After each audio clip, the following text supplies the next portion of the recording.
Mr. President, members of the City Council, and fellow citizens,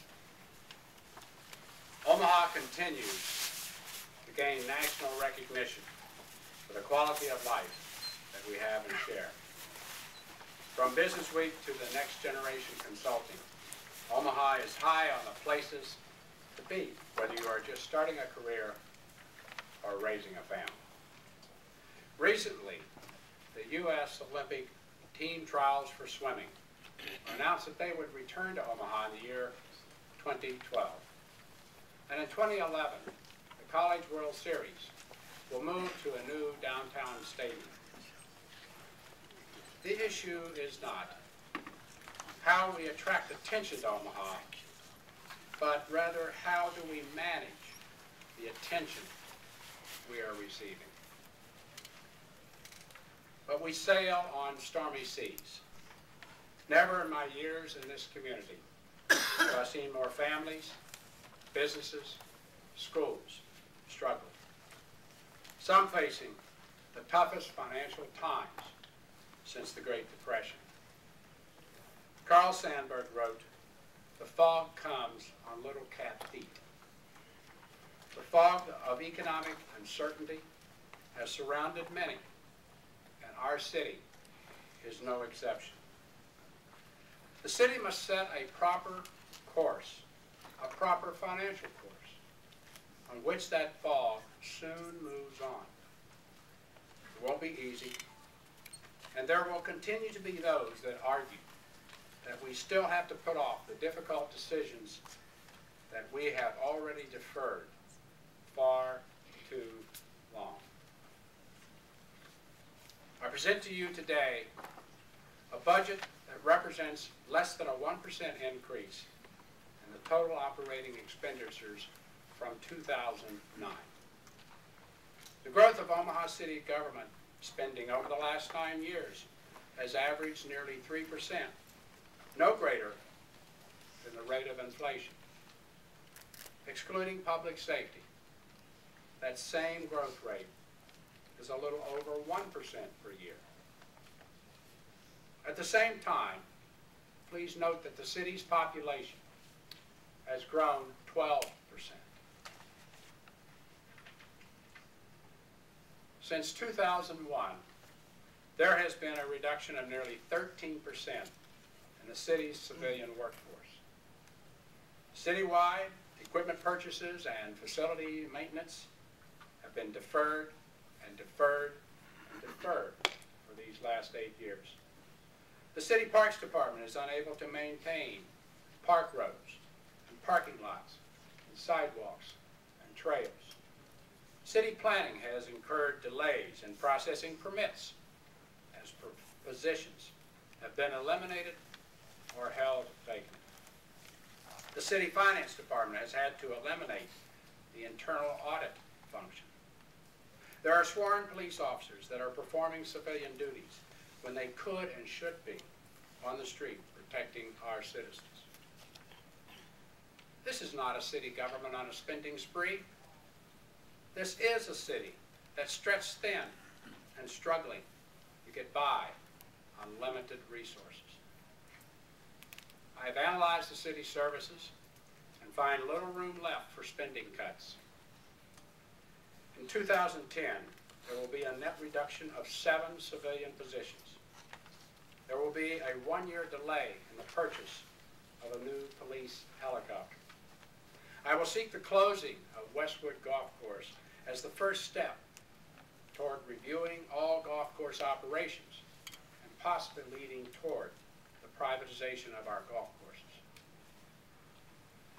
A city is more than just a collection of its people, its neighborhoods, its city council, and its mayor.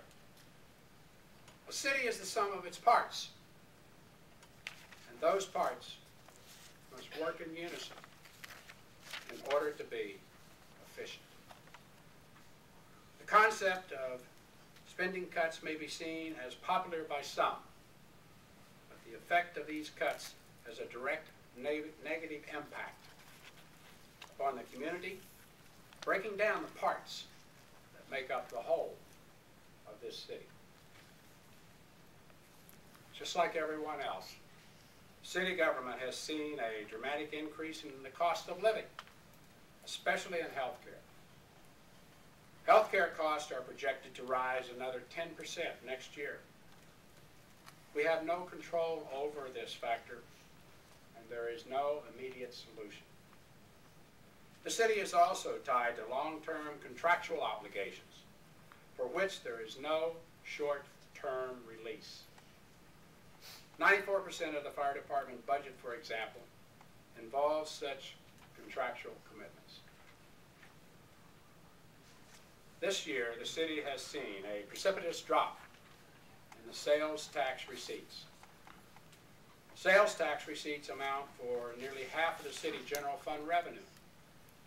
The best projections of our city finance department is that these receipts for 2010 will be less than what was budgeted for in 2009 and lower than what was collected in 2008. Nationwide, the housing market is down.